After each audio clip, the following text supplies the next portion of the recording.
All right, everybody. Good evening.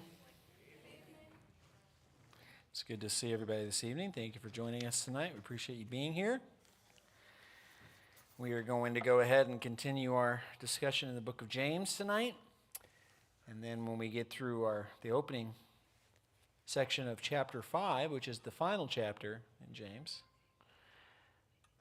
we will have the rest of our service here together, and then we will take some time to fellowship and honor our graduates, which we are very excited to get to do. But before we do that, let's go ahead and have a word of prayer. I'll go ahead and lead us in a word of prayer tonight, and then we'll jump right into our lesson. Will you join me? Mighty God, Lord, we come before you again, thankful for an opportunity to study your word, thankful for the ability to gather around you and in prayer and around your throne in prayer and lift you up in song as we're going to do here in a little bit, Father. God, we ask that you bless our worship, you bless our study. We ask that you be with our graduates tonight. We thank you for these young men and women who are going out into the next section of their lives. God, we ask that you bless them in their endeavors, that you not only draw them close to you, but use them powerfully in your kingdom. Bless us always. And in Christ we pray. Amen. All right, James chapter 5, starting in verse 1. Now, we talked last week about probably the most famous section of the book of James, which is boasting about tomorrow. What is your life but a fleeting vapor? Here one moment and gone the next. The next section is more practical application and direct criticism by James to a specific group of people. And I think that this is something that is largely overlooked or at least misunderstood because Jesus makes comments similar to this. There are some statements by Paul that are similar to this as well. But we are focusing on the wrong thing here. And I think it's important to typically, I've seen a lot of people focus on the wrong thing when it comes to passages like this one. Because this is the warning to the rich section, where James takes a moment to shame those in his readership who seem to be of extreme wealth. So in the past, plenty of well-intentioned Christians in a modern context, or a fairly recent history context, have read this and assumed that the problem that God has with these individuals is their wealth. And that Christians are then supposed to be poor. That's the idea that Christians of Christianity. Now, this is thinking that has led to a lot of poverty, vows of poverty, by certain members of a certain priesthood. It's also resulted in monasticism, where these priests will go away, these practitioners will go away, and they will sequester themselves off from the rest of society to live simpler lives.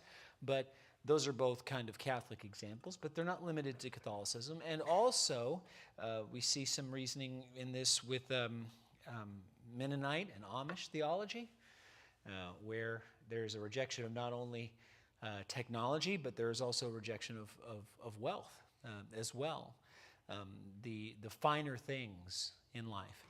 But I think that both of those three examples we just gave are deep misunderstandings of James' problem here. James' problem, just like Jesus' problem and Paul's problem, is not with money. James' problem is specific. Now, with Peter and Jesus, their problem seems to be what sin can do with money.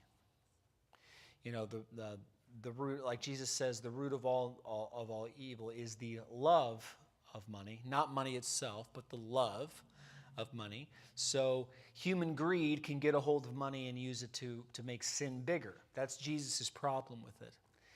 James's problem is a little different. James's problem is not so much just what human sin can do with money, but where their money came from. That's really what James is having an issue with here.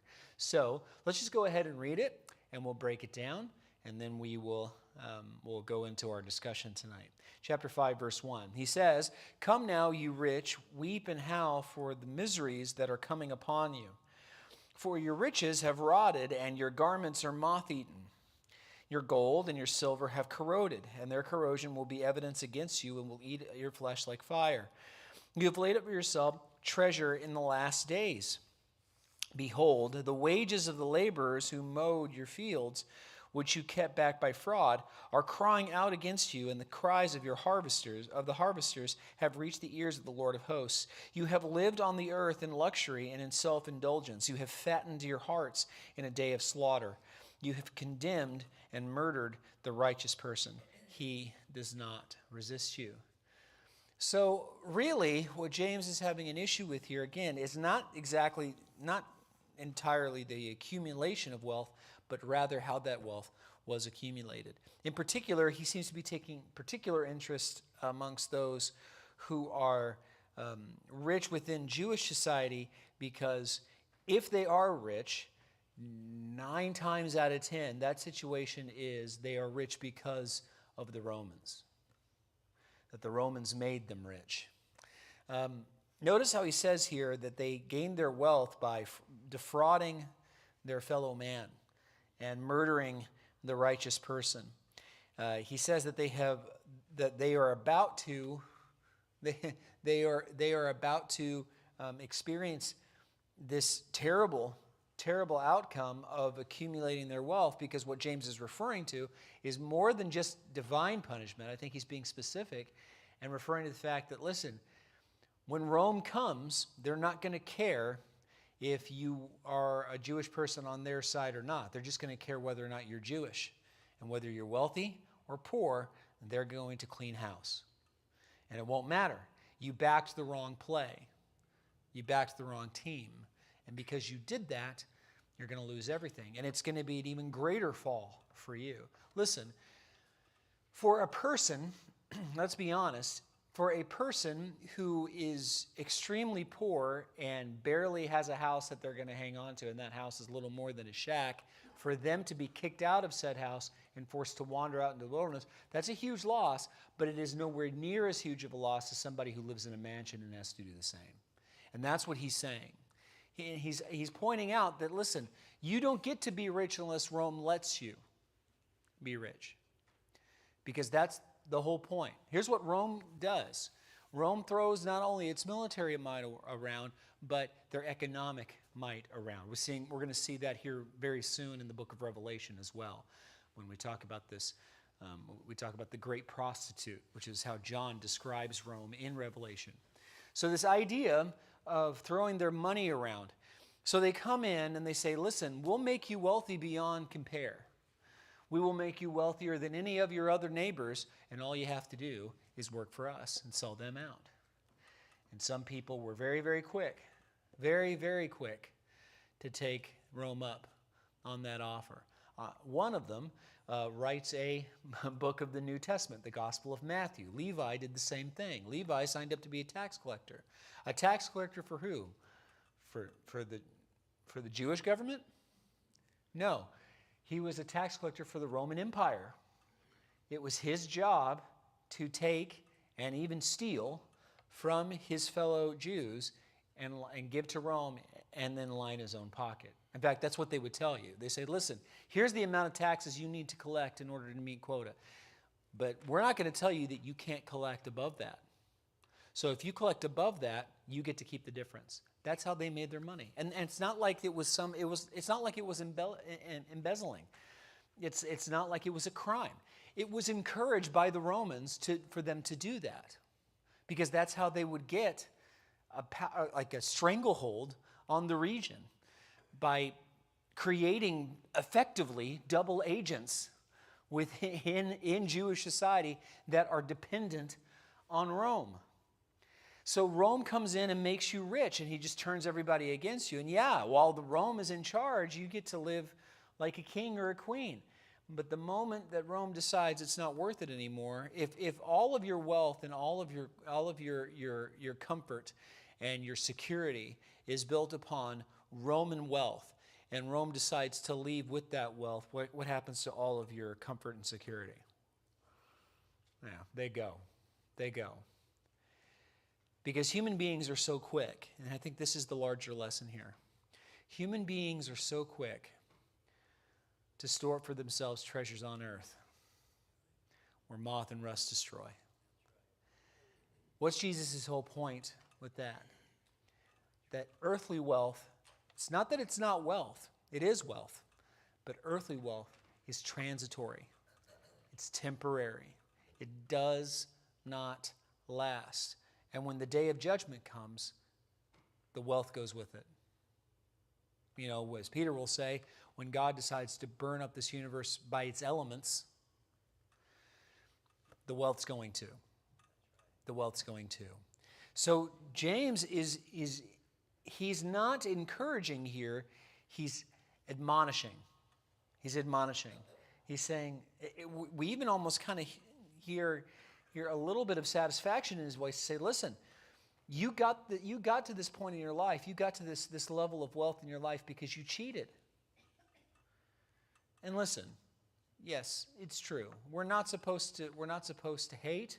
We're not supposed to we're supposed to pray for our enemies and bless those who persecute us. That's true. And we're not supposed to seek vengeance. But come on, everybody likes seeing a cheater get their comeuppance. Everybody likes that because it feels like justice, doesn't it? So, all right, we watched a documentary on this the other night. So, Lance Armstrong. Lance Armstrong was not just the first American to win 7 Tour de France's. He was the only person to ever win 7 Tour de France's. 7. I don't think people know this. Do you know how long each one of those takes? 3 weeks. Each Tour de France is 3 weeks. It is a grueling, painful, nearly torturous experience for everybody involved if you complete it. And he did it 7 times. And he was celebrated. He was celebrated as like possibly the greatest athlete of all time. Because think about the level of strength, training, and endurance it takes to win that bad boy once against literally hundreds of other racers. And he did it 7 times. And we look at this guy. We as Americans were so proud of him, right? But then we found out, oh yeah, he was cheating.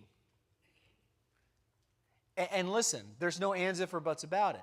He was definitely 100% cheating. Maybe you don't know how he was cheating. He was doing this thing called blood doping, where you put extra blood into your body because blood is the means by which oxygen gets to your muscles, which keeps your muscles alive for longer so you don't get tired as fast. Now, was he the only one doing it? No. Were most of the other racers doing it? Yes, but that doesn't matter. He was still cheating. And when it all came out and he lost, well, relatively everything. He went from being worth about $180 million down to about $50 million. That's still $50 million. I mean, but that's a huge loss. But the real big one, they stripped him of those 7 wins. They changed the record books. According to the record books now, guess how many of those races Lance Armstrong has won? 0. Listen, I wish him the best,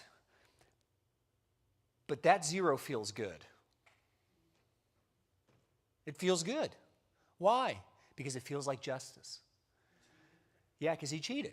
So this whole idea of James having a little bit of longing for this is normal. It's righteous anger. We forget that anger can be righteous. Amen? And when we see people get above others by stepping on their necks, when that person gets their comeuppance, when they get there the way that none of us are supposed to get there, and they get what's due, well, there is some joy in that. Now, there should not be joy in their pain. There should not be joy in their demise, but there is joy in justice. So what James is advocating for here is justice.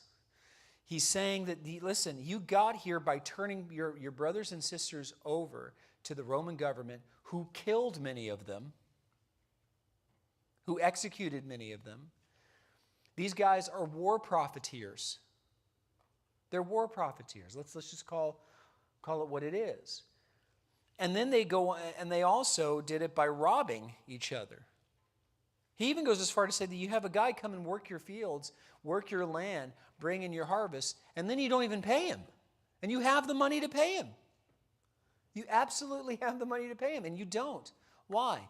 Because greed is all-consuming. Here's what James is trying to show us: the dangers of human greed. The dangers of human greed. Because greed convinces us to believe a lie. And that lie is this: I'm powerful enough, I'm wealthy enough, I'm able enough to be on my own. I don't need anyone else. In church, that's just not true. Let's do this. Don't shout it out, but raise your hand if you have met someone who is, or know someone who is obscenely wealthy. I mean, really, really wealthy. Okay.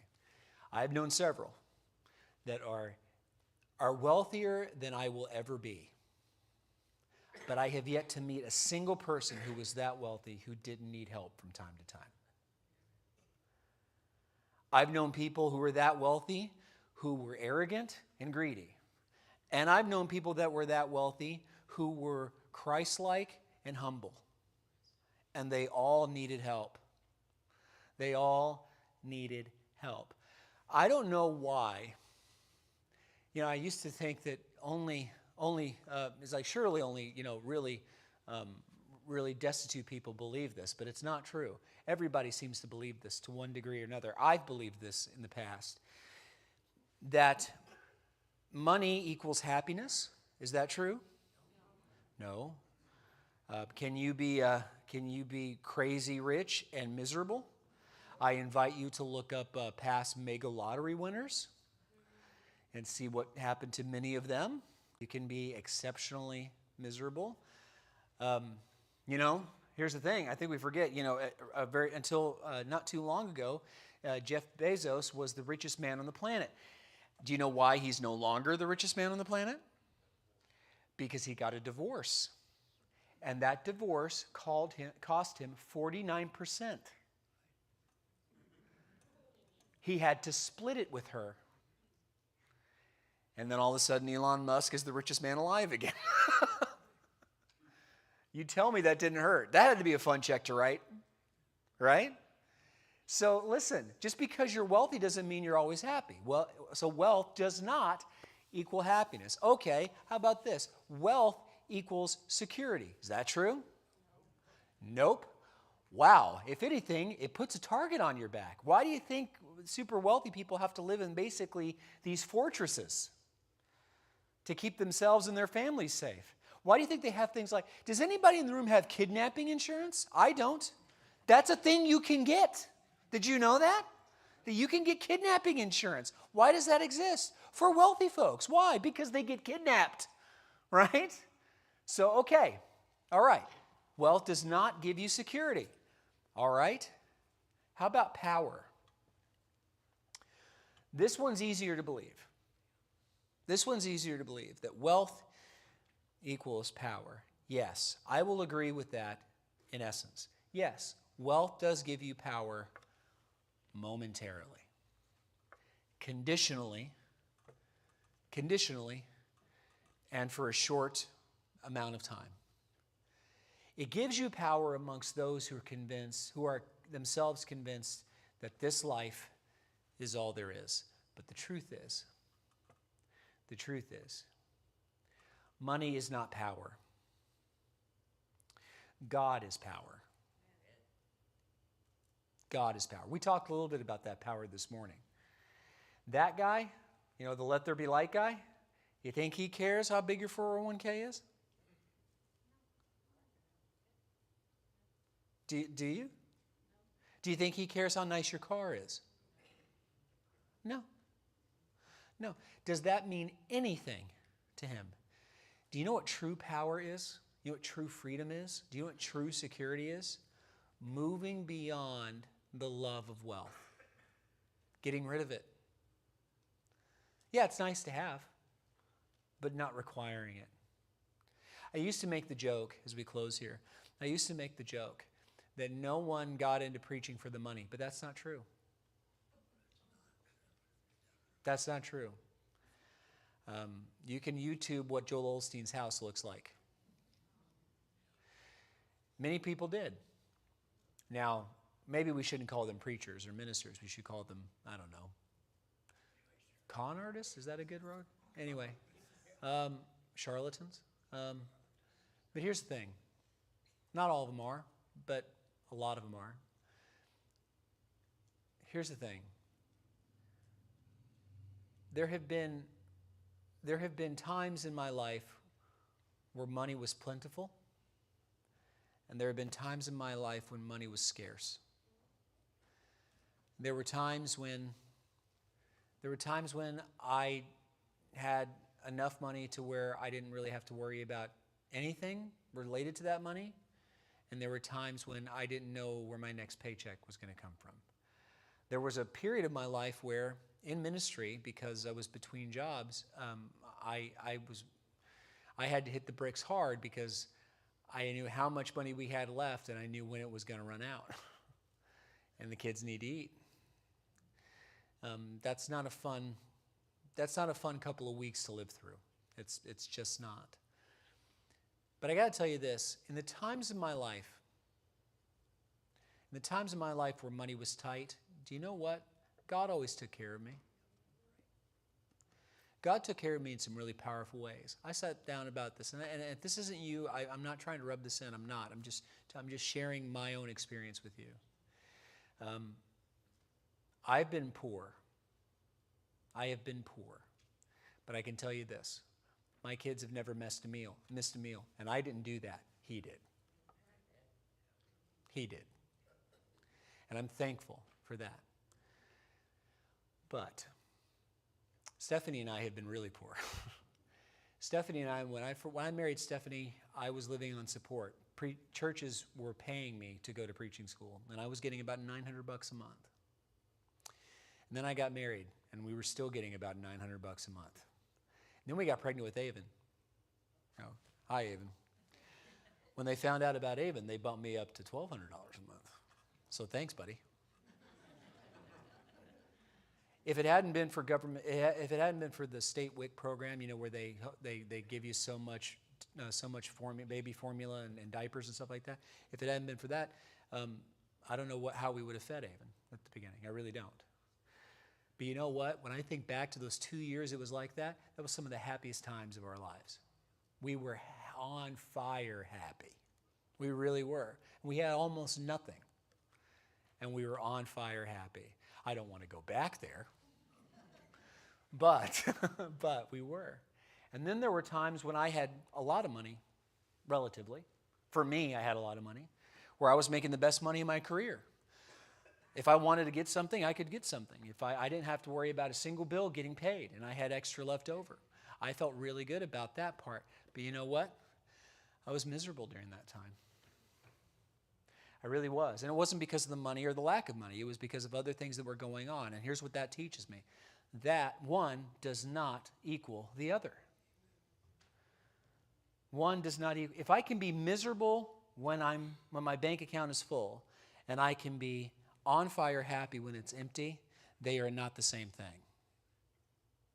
Just like I can be secure without money. Just like I can be comfortable without money. Why? Because I don't need money. I need Jesus. I need Jesus. So tonight, I don't normally end these with an invitation, but I'm going to end this one with one. We're not going to have a stand and sing song, so don't worry. But just want to invite you to come talk to me, come talk to Howard, find Tyler, go talk to him, talk to one of the elders, one of our deacons. Find somebody in leadership and talk to them about this. If you have been killing yourself trying to provide security, comfort, and happiness for yourself and your family, the world's way of doing it, through the accumulation of wealth, and you have been failing, I would suggest to you that the problem isn't the money. The problem is a lack of Jesus. And we would love to talk to you deeper about that. So those are all my notes for James chapter 5, verses 1 through 6. We're going to move into the rest of James 5 starting not next week, because next week we have a song service, correct? Yeah. The week after we'll be back into James. But until then, I'm going to say goodbye to all of those joining us online. We appreciate you being here tonight.